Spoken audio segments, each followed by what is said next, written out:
There are many, many outstanding things that in such a short life we left. If we presume that, well, he did die in 1925, then actually he was only 48 when he died. So he was a young man. And here was a legacy, and it became a history in his own lifetime, not only in this country, but throughout the world. The amount of connectivity that he was able to get, the long established regimes and the leaders of that time, whether it was Hitler or whether it was going to Japan or it was in Singapore, that was a great this thing. So I don't think that I'm going to talk, and then his scholarly abilities, his intellectual and cerebral qualities are really remarkable. There are no other leader who probably in real that terms can really match him. But there are two qualities about Subhas Bose which I think distinguishes him most. While others also had many of the qualities that Subhas Bose had. But Subhas Bose had one thing, or two things, more important than them. Firstly, he had the audacity. He was a very audacious person. He had the audacity, was seen right when he was in the presidency college, and he could take the cudgels with his British principal. He had the audacity to go to London, appear for the ICS, and then give the, he was ranked very high, and then hand over this thing. He said, when he was asked that, well, what will be your biggest consideration and importance in life? He says, my nationalism. And then he wrote his resignation letter and came back. He had the audacity to challenge Gandhi, but Gandhi was at his prime. Gandhi had a political career, and he was this thing, who was a leader for whom probably there was no this thing that when Gandhi wanted to support Pattabhi Sitaramaiah to be the Congress president, and Subhas Bose had an overwhelming support and a majority of the people. But then he resigned. Because he had the reverence for Gandhi. He said, I respect you. I don't stand in the way. He had the audacity that when he came out, he started the struggle afresh. He was expelled. He was no more in the Congress. He had resigned from the Congress. And then he was jailed. And then he was still in detention. And while in detention in those days, he decided that, well, let me escape from India. So getting into an attire of an Afghan, quite difficult for a Bengali to do that. He left for Kabul. The resources, the money, every logistics that you require for such ventures is not that easy. Not easy for a freedom fighter who has got nothing to depend on except his own ability, his own courage, his own conviction. And then from here he goes to Russia. Then he found that, well, Russians have also joined the British in the war, so he thought not much can be expected from them. So he goes to Germany, meets Hitler, but wasn't very comfortable with his policy of some of the things that he was doing against the same person. And again, that there was a distance and others. But he did form an India Legion there, about of the 4,000 Indian soldiers who had been imprisoned by Netaji, by Hitler. He got them released and formed a legion that they will be joining the India's national struggle. He comes to Japan. From there, then he comes to the Singapore, forms the Indian National Army. See the audacity of a man. हिम्मत देखिए बंदे की. उसकी जगर में कितना हौसला था. मैं अकेला हूं तो क्या हुआ? I can make it. The real force of my conviction will be able to catapult me to the positions where nobody can even think of. You can't even dread, even thinking of these thoughts. Probably would be this thing. He walked those things. Whatever ideas he had, he could live up to them. So that is one great capacity. I'm not telling it's good or bad, but I'm telling in the Indian history there are very few parallels, or in the global history, where the people have displayed that amount of an audacity, of sailing against the current, And not an easy current, it was the current of the great mighty British Empire. And who was with him? No money, no resources. He had to build everything from his own history. Even the party that he had and it served well for so many years had made him to resign. He reached to its head and abandoned it. He said that I will, basically the differences had started with the establishment in Congress. Netaji said, I will not compromise for anything less than full independence and freedom. People in 1928 and others started talking about dominant status. People about the states having the elections and you are given some delegated powers and others to the people of India. He said it will be total. I want this to free this country not only from the political subjugation, but their political, social, economic, cultural mindset of the people have got to be changed. They should feel like free birds in the sky. Which Gandhiji thought in his wisdom, and maybe it is that, probably that is very impractical, it cannot be done. He felt and he thought that, well, we can do it. And when the Second World War started, he started up, an opportunity has come. And he saw in that opportunity that Britishers were fighting the war using the Indian soldiers, 25 lakh of them.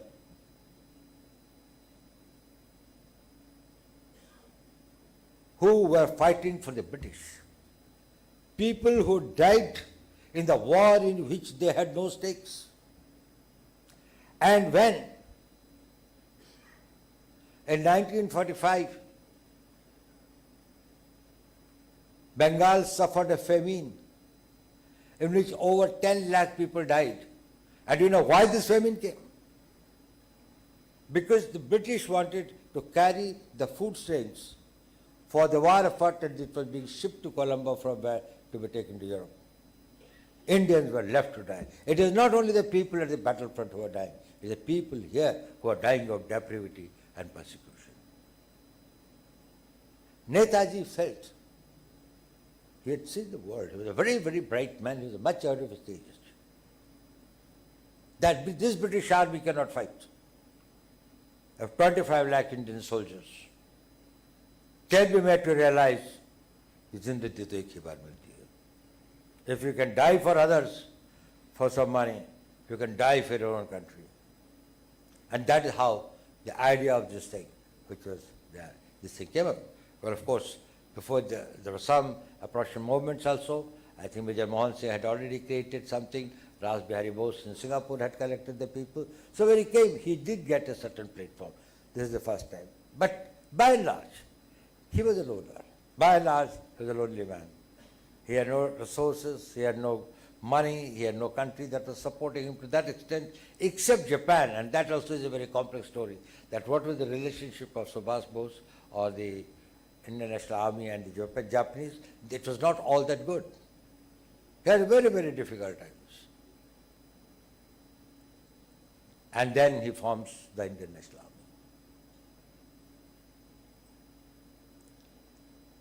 He left his house on 26th of January, and when he came in 1941, and when he formed the Indian National Congress, when he formed the Indian National Army, they were the soldiers who had been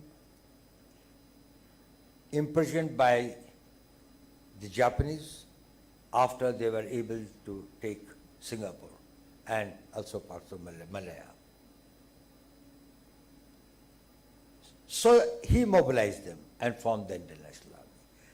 Now, in the history of wars, there will be very few conflicts in which you are able to remotivate those people who had fought, became imprisoned and were in jail, to fight with that ferocity that out of those 40,000, 26,000 never came back, never lived.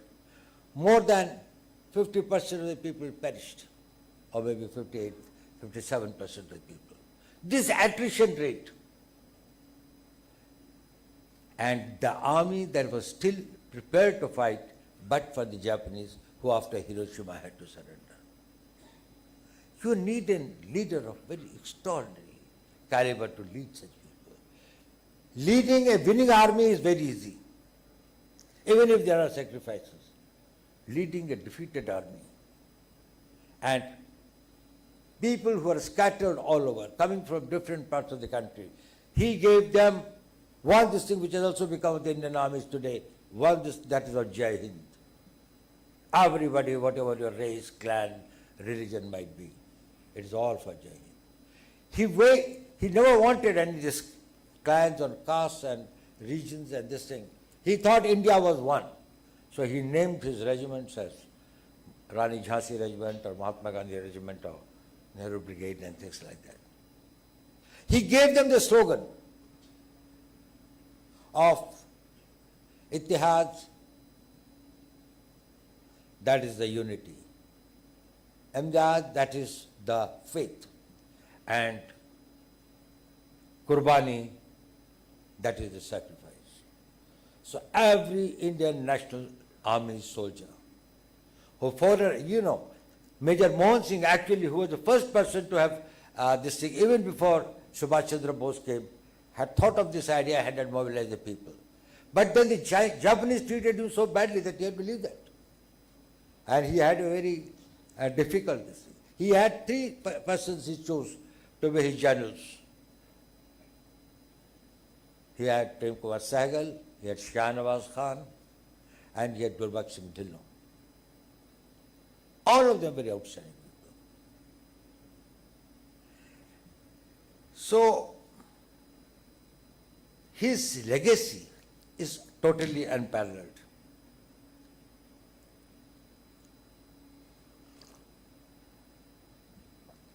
But his second quality was his tenacity. It's sometimes very easy to start, but there are very few people who can slog it to the end. If an idea comes to their mind, and after due diligence, if they decide to walk in that, people may know, people may not know. They may be sleeping, they may be awake, they may be observing, they may not be. But the man is totally steadfast. He sees his goal day in and day out. For him, that is something that he has to carry. So the seed, the idea that came to his mind, I'll fight the British. I will not beg for freedom. It is my right. I have to get it. And if I beg for it, it will be conditional, it will have something. India would not have been partitioned if Subhash Bose was there. Jinnah said, I can accept only one leader. That is Subhash Bose. He gave that spirit of this thing, courage. And see the poems that were written at that time for the Azad Hind Fauj. When he says, कदम कदम बढ़ाए जा खुशी के गीत गाए जा कौम की है जिंदगी कौम पे लुटाए जा. That sense of sacrifice. The life after all is you are no, you are not immortal, but is for a purpose. And if you have got that purpose as high and as lofty, to die for your motherland, what can be the bigger ideal? And all were together in that, whether it was Hindus or Muslims or Sikhs or any community or any this thing, it was totally indistinguishable. His leadership was of a different style. There was a doctrine which even Churchill used to say that, well, India is like equator. Everybody knows in the map where it is, but nobody knows on the ground where it is. So if you walk over the equator, you don't know that you're walking over the equator. He says there is nothing as India. India is a very ill-defined, it's a concept. There are states, and there are communities, and there are religions, and there are ethnicities and others, and that constitution we call it as an Indian. He said no, India was a reality. India is a reality and India will be a reality. It is with this mindset that he traveled his 48 years old journey, lived with that, and what a wonderful journey it was. But a question often comes to the mind. In life, whether your efforts matter or results matter. Nobody can doubt about the great efforts. Gandhiji was a great admirer of him. But sometimes people judge you only by the results that you produce. You give your best efforts, but you are not that lucky. Luck was not on your side. But was this entire effort of Subhas Bose a failure? Was all his romantic ideas about patriotism, about his great hope and faith and dreams of a great India, were they all something which was only a poet's fantasy, which led to nothing? I'll tell you one thing. In 1956, you must be knowing, if I'll remind you, Clement Attlee was the Prime Minister of UK when the India's Independence Act was signed. He is the one who had pleaded that let us give freedom to India. In 1956, his term was over in 1951, and after that he came on a visit to meet his friends. He came to India, stayed at Raj Bhavan in Calcutta. And I forget his name, Justice, there was a governor there. They had written his name somewhere, but anyway, I don't recall it now, who was to the governor. So after a dinner talk, the governor asked him, who knew very well because he had studied in England. He said, Clement, you tell me one thing. Gandhi had given up the Bharat Chodo Andolan in 1942 and joined the British in their war effort. So that pressure had gone. You had won the war. So you were the winning and the victorious power. There was no immediate pressure in India for you to vacate. Why did you decide to quit India, the jewel in the crown? And that too you wanted to leave it overnight. He said, no, we have got a deadline after which we have got to quit. We cannot stay here. You had fought so long and so this thing for 200 years to keep this country enslaved. What happened? And you know, this is written now, a lot of history books which have this thing and others, it has been now very profusely this thing about that conversation. Even the governor wrote it in his this thing and then came in the newspapers, but people forgot it. That's what I say. History has been very unkind to Netaji. They have not done him justice. So Clement Attlee said, you know, it was Netaji Bose. We knew we cannot face him. He said, even if he had died at the time, there was a popular feeling, and I don't know what to say about that, but that 1945 air crash in Taipei, his plane crashed. He says, even if he has died, even after his death, we were afraid of the ideas and the nationalism that he had created. And many Indians could have gone in that path. When the Indian army, which had revolted, or the members of the Indian army were joined the Indian National Army, and the mutiny started, or not, if I won't call it mutiny, the freedom this thing started in the Indian Navy, and then in the Indian troops, in Jabalpur, in Karachi, wherever naval this thing was there, that it became, we knew, the straws in the wind where they were going to. The memories of 1857 had not evaporated, had not gone away from the psyche. In their memory track even today, what they think was a great thing. He said, today, we have got 25 lakh armed, trained Indian soldiers. If they get imbibed with the same spirit of 1857, no Britishers will be left alive here. And this is what Bose had done.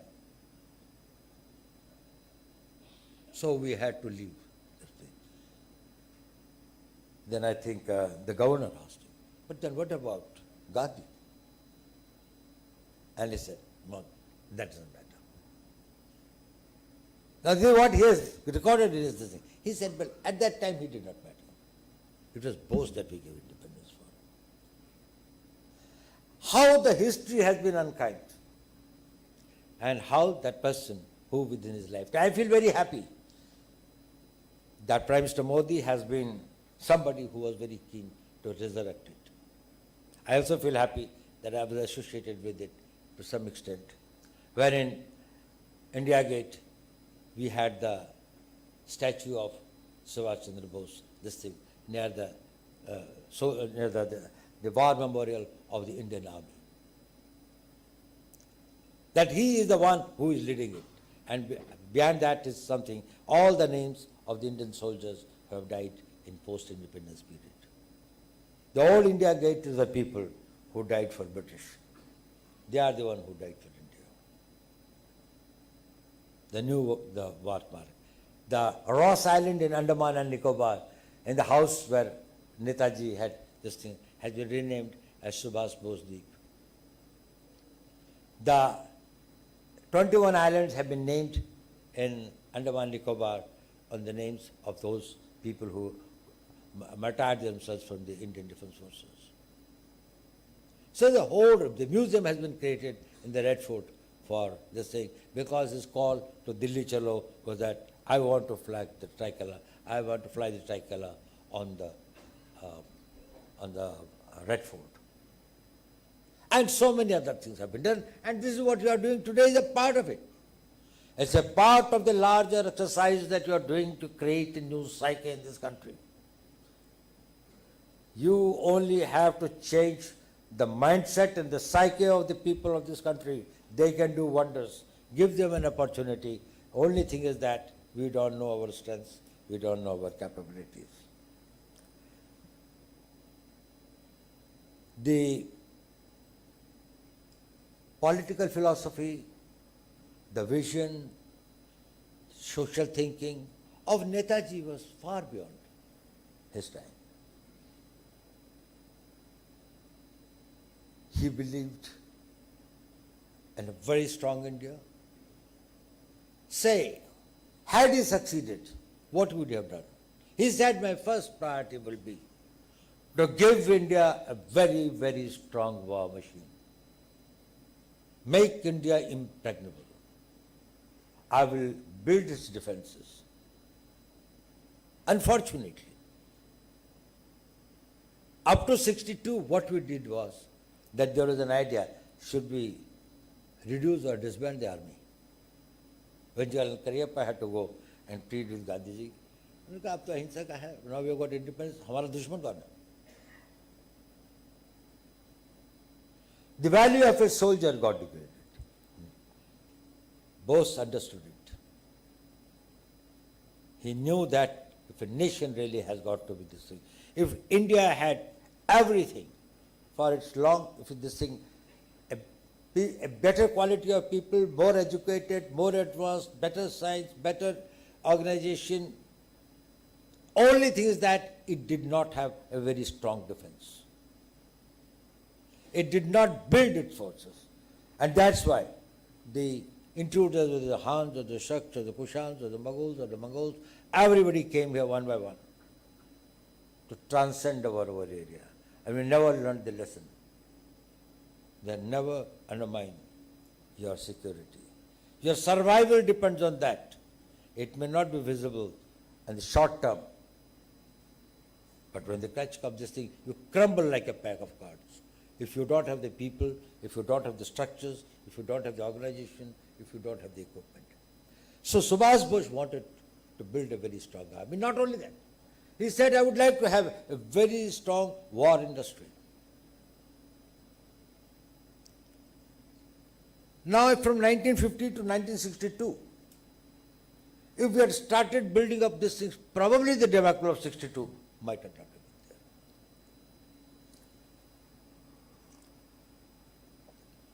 there. We were short of equipment, we were short of soldiers, we were short of accessibility to the areas that we had to defend, and we didn't have probably even the proper plans. Anyway, I don't want to go into that because they are the issues which are not supposed to be spoken to me about in this thing. But the fact is this, we lost the war for which, because we were not prepared for it. And if a nation is not prepared for a war, if you are not prepared to fight and defend yourself, don't blame the enemy, blame yourself. Only a weak man is the victim.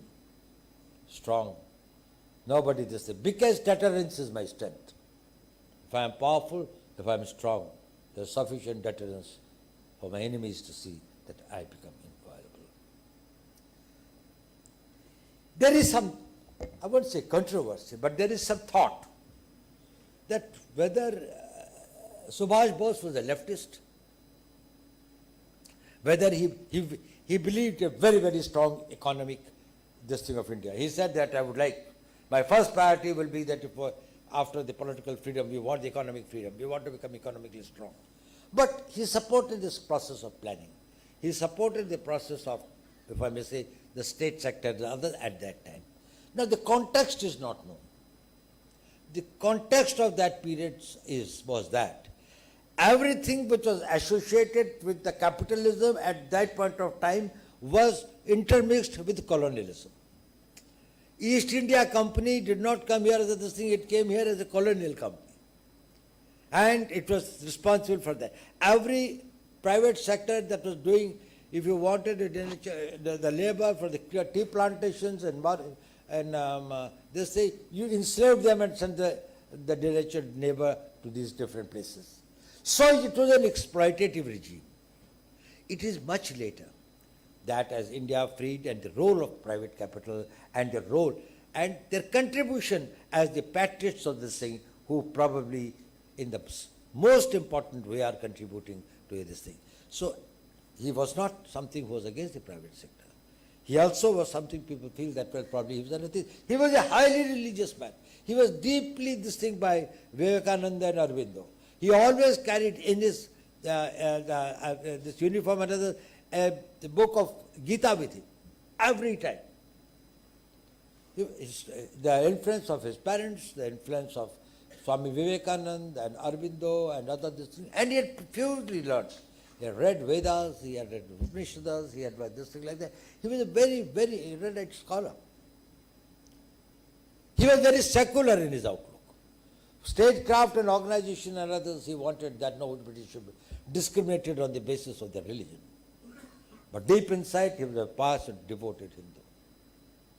He did not make too much of a public display of it.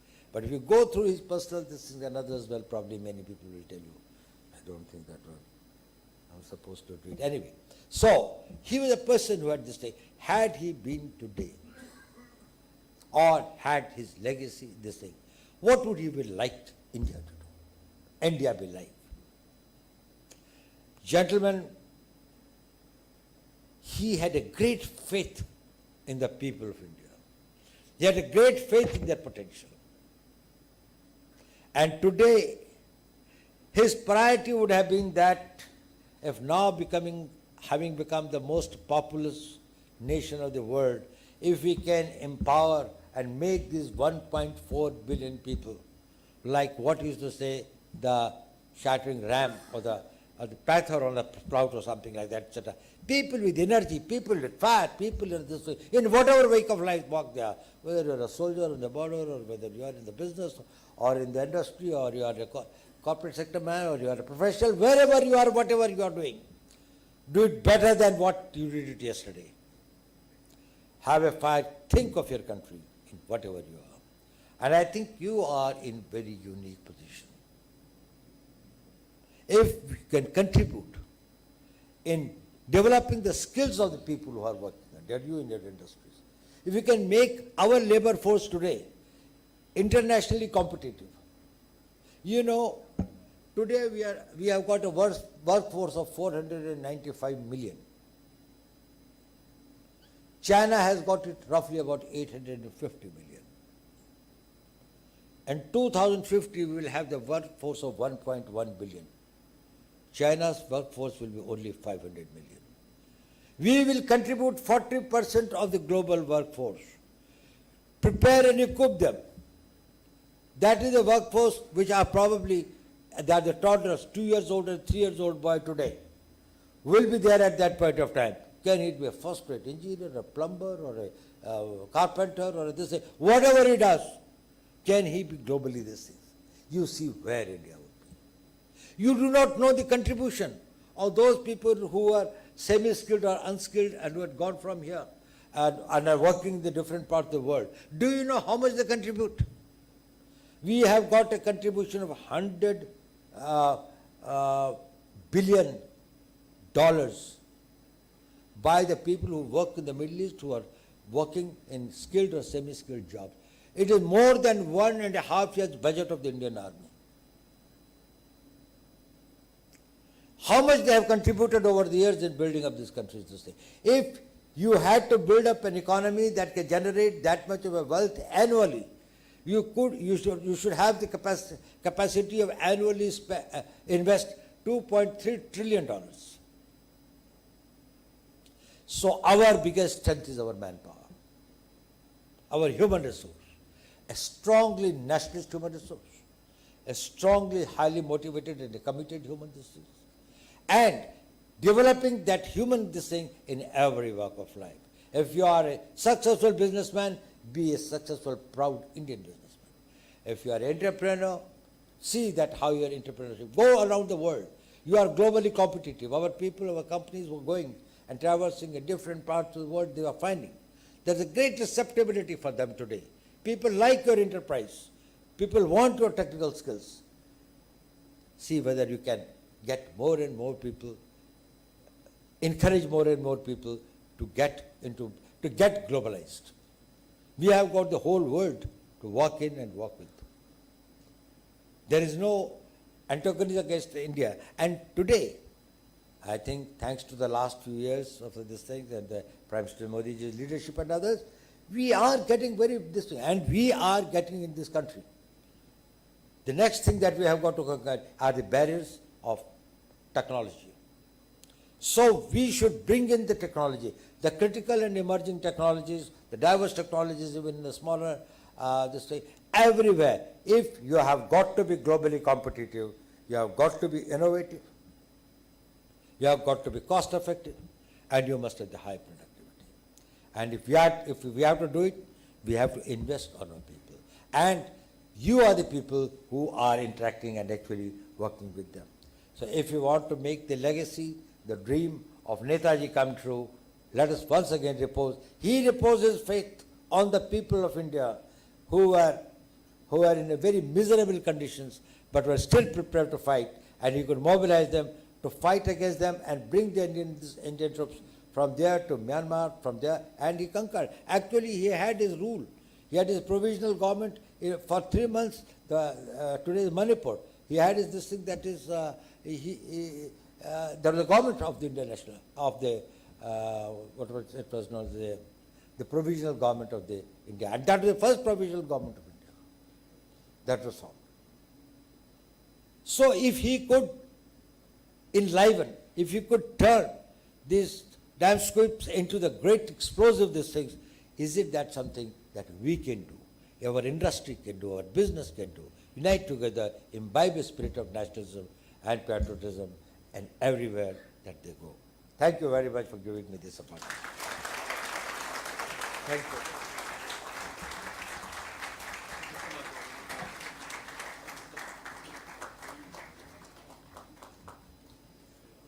Thank you, Sir Ajit, sir, for enlightening us and delivering the first Netaji Subhas Chandra Bose Memorial Lecture 2023.